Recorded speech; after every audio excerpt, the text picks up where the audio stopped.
Hello, my name is Charles H. Clyburn, and I'm the host of this wonderful show called The Art of Storytelling. Today, we have the second segment of one that we started on called Breast Cancer Awareness. And today we have two of Laurel's finest with us. Charles Chip Booker, who is the, let me get this straight now, I gotta make sure you have the proper title, Property Evidence Custodian. And you've been that for 25 and a half years of Laurel Police Department. That's correct. All right, very good. And also with us is Captain DeWalt, who is a 27-year veteran of the Laurel Police Department. And these two gentlemen have been very instrumental in helping the community be aware of breast cancer awareness. And we're going to talk to them today about that effort and what they've done and how they've done it and what they think the effect has been.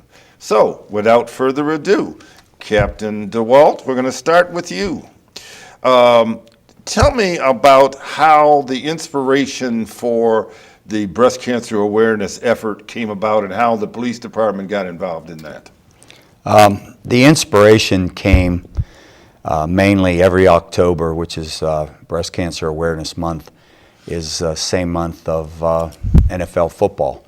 And when you watch the games on Sunday, the players, the whole month of October, they will have pink shoes, pink gloves, pink hats, different pink towels that they wear. And it's in support for awareness for breast cancer the whole month of October. So that was basically my inspiration, and I believe that if police officers would wear pink during that month, we could also bring the awareness more localized to the Laurel community. And once I brought the attention to Chief McLaughlin about the what we were going to do in the month of October, he approved it immediately. And my next step was trying to figure out how we were going to promote the pink and what we were going to wear. And the only thing I came up with was the pink, the actual having a pink t-shirt, which we wore, which would be exposed in the upper part. And then I contacted Chip, and he went from there, and it blossomed from a t-shirt to a little ribbon, pink ribbon pin, to pink streamers on the cruisers, to pink magnets, which we had made up with Laurel Police Department on them. And once that transpired and Chip got working on that, Corporal Beth Thomas came to me and said she had noticed in a magazine that you can actually buy a pink badge. So I immediately contacted Chip. He got a vendor, and we actually had pink badges, real badges that we wear, all pink, and with Laurel, the police emblem and everything on it. And each individual officer purchased the badge through the FOP, who fronted the money, the Fraternal Order of Police of Laurel, who fronted the money. And the badges were around $55, and we got about 90% participation by the officers, which was fabulous, because they were spending their own money on the badge to make awareness of it. So Chip, how did you come to design these things? I contacted First Impressions over on Lafayette Avenue and talked to the owner of the store over there and told her what we were interested in doing.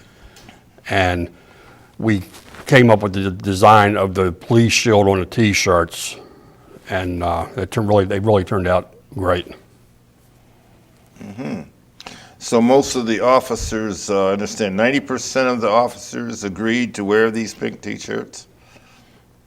Each officer was actually given two t-shirts to wear. I see. And the majority of them did wear them. Okay, all right. So you had no problem trying to convince them that this is a worthy effort?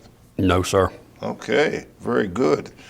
Now, I also understand that there were ribbons that were put on the police car antennas, Captain?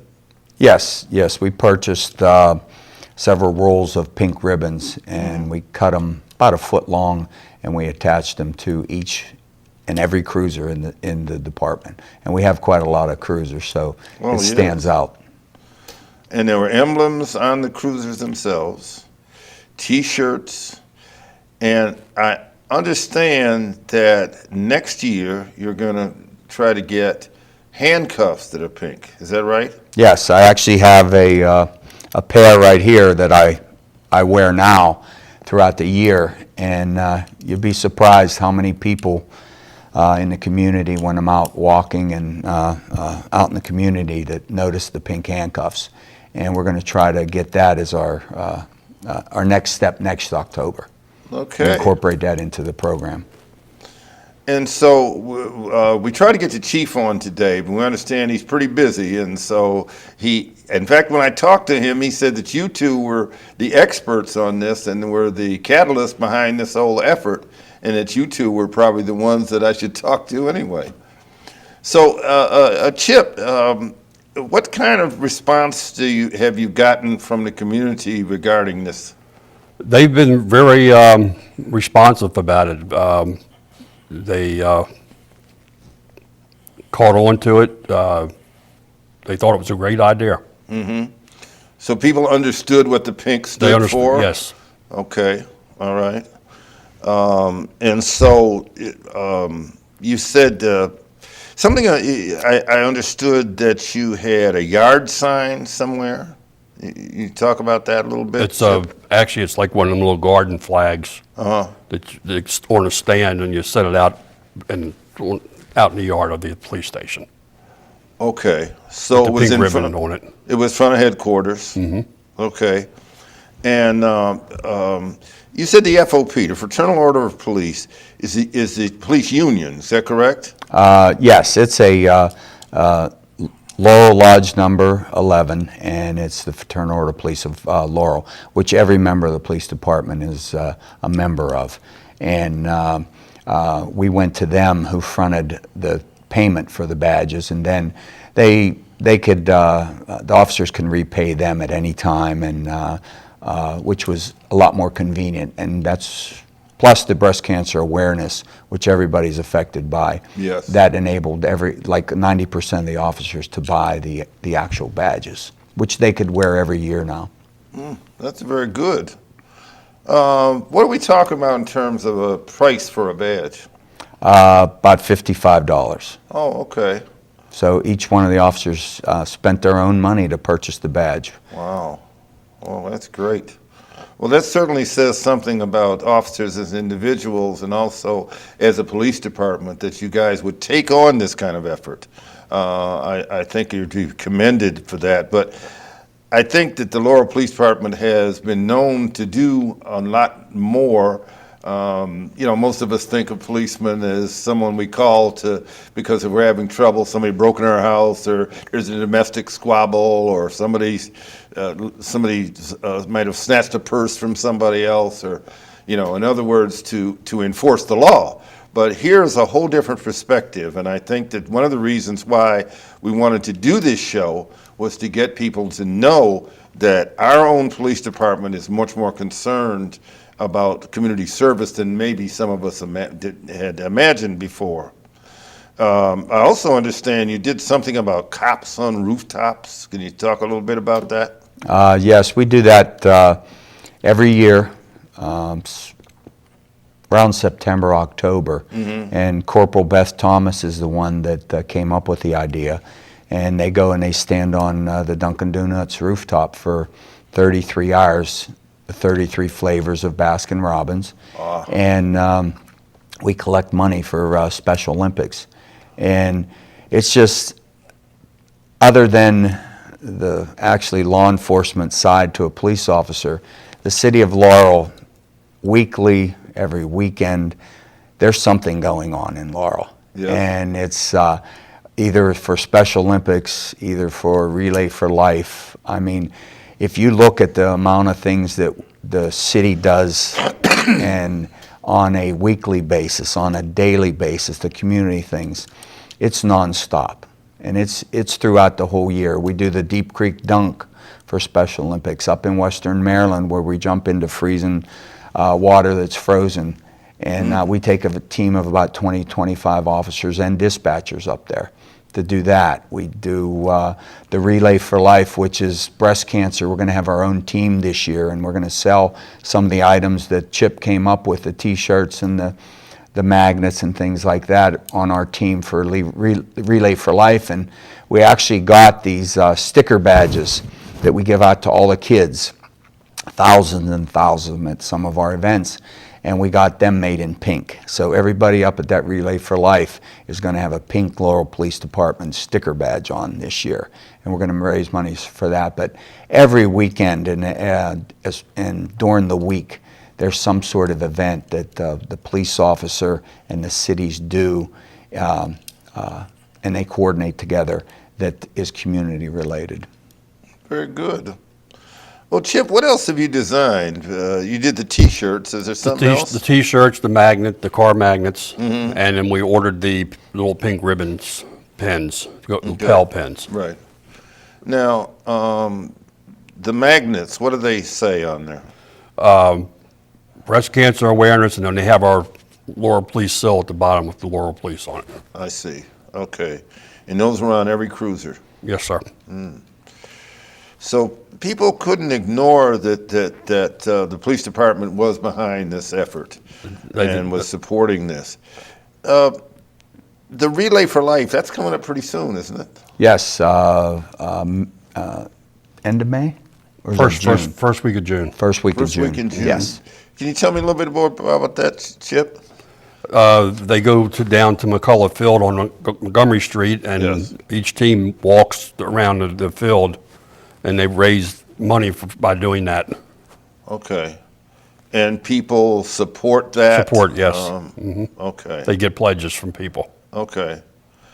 One of the things I want to talk about today, because there's three males sitting here, but a lot of the information that I'm receiving is that males don't look at breast cancer as something that could affect them. In other words, it's a female disease, and we don't have to really worry about that. But Chip, I understand that there is a ribbon that is used to promote awareness about men's cancer. Can you talk a little bit about that? It's a baby blue ribbon. It's the same size as the pink ribbon for the breast cancer, and it's promotion for the men's cancers that they can get. Okay. I have had, frankly, a lot of difficulty trying to find a male who has had breast cancer to come on the show. I've talked to a couple of people who I know who maybe know somebody who knew somebody, but having them to come on television doesn't appeal to them.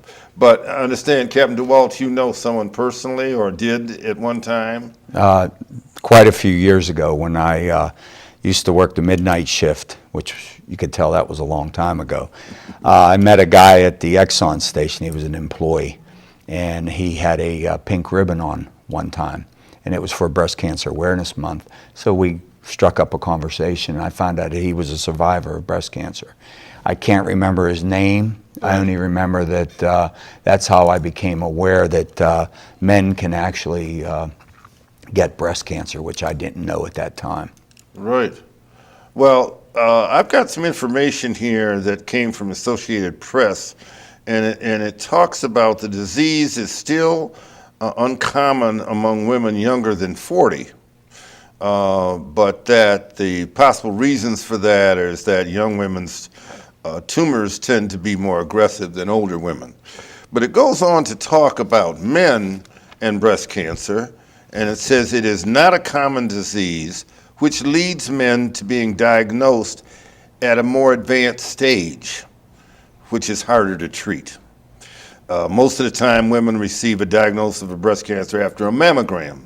Men don't have those, but the Georgetown Lombardi Comprehensive Cancer Center says most male breast cancer is diagnosed with a presence of mass. And right off the bat, the lump of mass is going to be at a later stage tumor. And so I just wanted to talk about that as men, to say that it is possible and it is dangerous. Chip, could you say something to the men in our listening audience about that? When you go for your annual physical, have your doctor check your breast. My doctor checks my breast every year when I have my physical. That's Okay. very important because men can get breast cancer. And it goes on to say in this article that men rarely get breast cancer because they produce very little estrogen, which is associated with female sexual characteristics. But when breast cancer develops in men, it more often occurs in older men at a time when testosterone production is waning.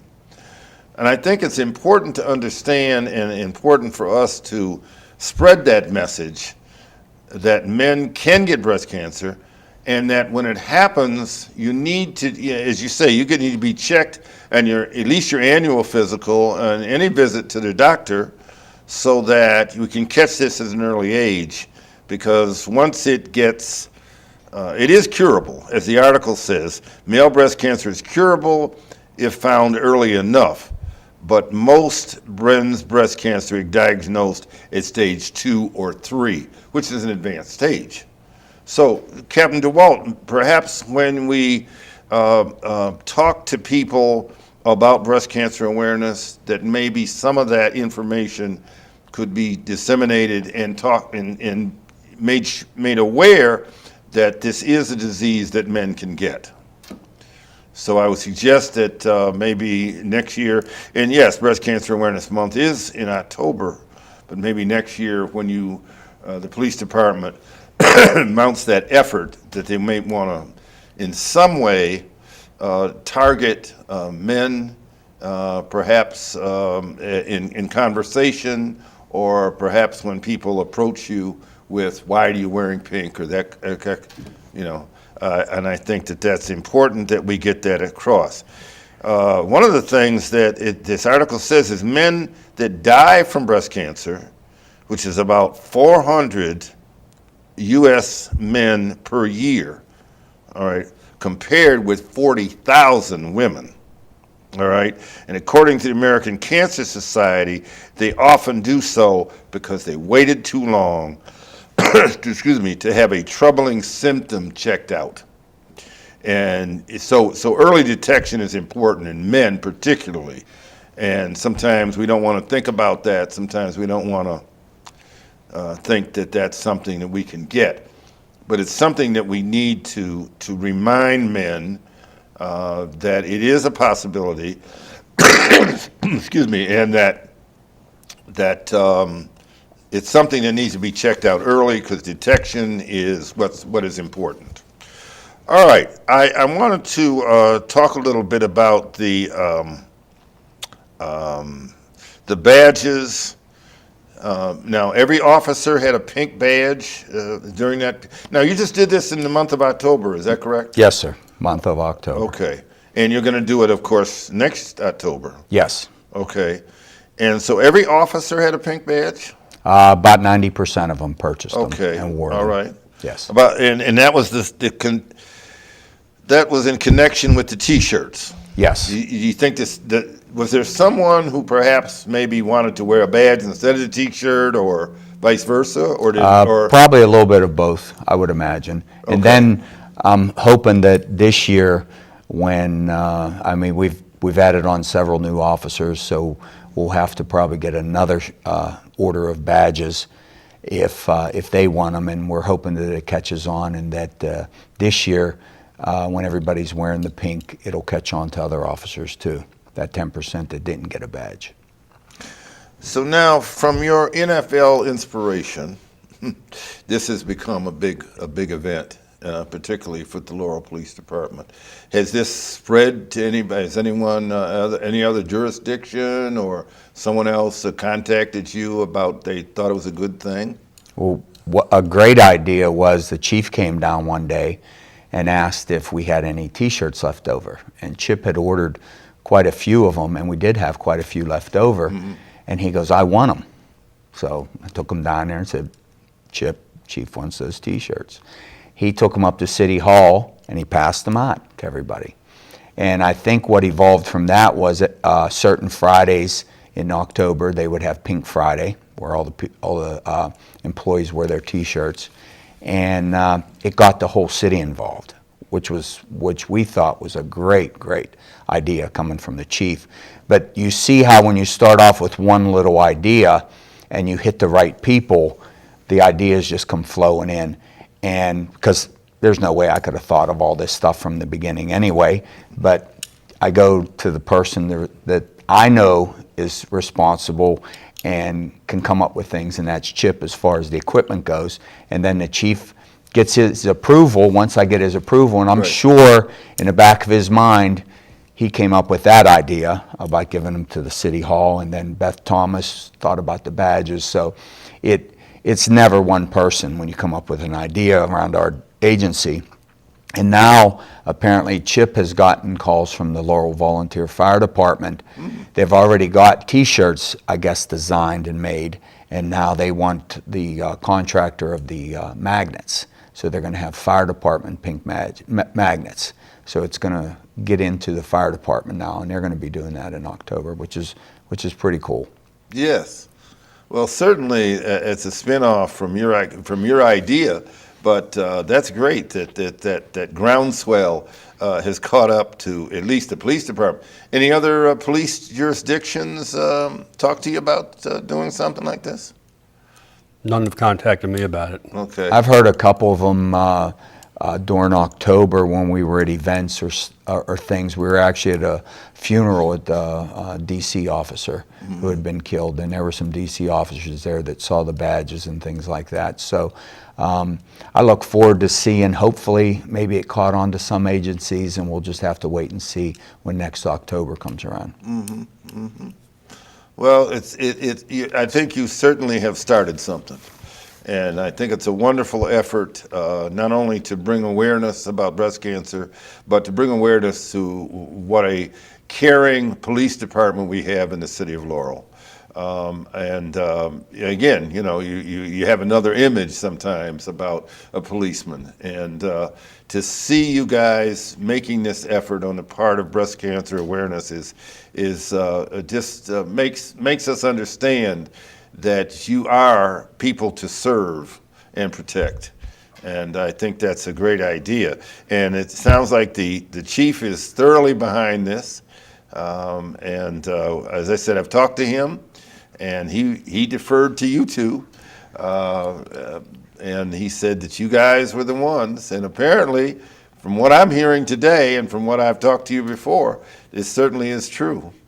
So we're really looking forward to seeing more. But I just before we leave, I want to get back to the blue ribbon. And so can you tell me a little bit more about that? Our listening audience may not know about that. Well, where I discovered it at was when I went to my urologist, and he had a bowl of them sitting on his counter. And I asked the receptionist, what they were for, and she explained it to me. And I grabbed one, and I have a pink one in my car, and I got a blue one in my car. Okay. And it's, like I said, it represents the men's cancer. Now, does that effort happen in a particular month of the year? It's June. Okay. Yes, it's June. All right. So, Captain DeWalt, you think maybe we could add something else to the agenda? I'm not trying to give you another job, but that might be something that you might want to consider, the blue ribbons in the month of, what was that? June. Of June, yeah. So it would cause some awareness on the part of men. But I do think that it's important that we understand about breast cancer and make people aware that certainly it can affect all of us, male or female. And I commend both of you and the chief and the whole police department of Laurel for your efforts. It says a lot. The cops on the rooftops for Special Olympics, the handcuffs, the ribbons, the T-shirts, all of that about breast cancer awareness. Hopefully, will bring about someone to educate the community, to know about it, and hopefully to get diagnosed early, because that's really important in this respect. So I thank you all for both being here. I thank you for your service to our community, and we want you to know that the Laurel community not only respects and thanks you for everything you've done. So, my name is Charles H. Clyburn. The Art of Storytelling today has been about the Laurel Police Department and breast cancer awareness. We hope that you've been educated. We hope that you will take heed to what has been said today. And when you see a policeman on the street wearing something pink, or if you're not wearing anything pink, just tell them thank you. And that's it for today. We'll see you next time.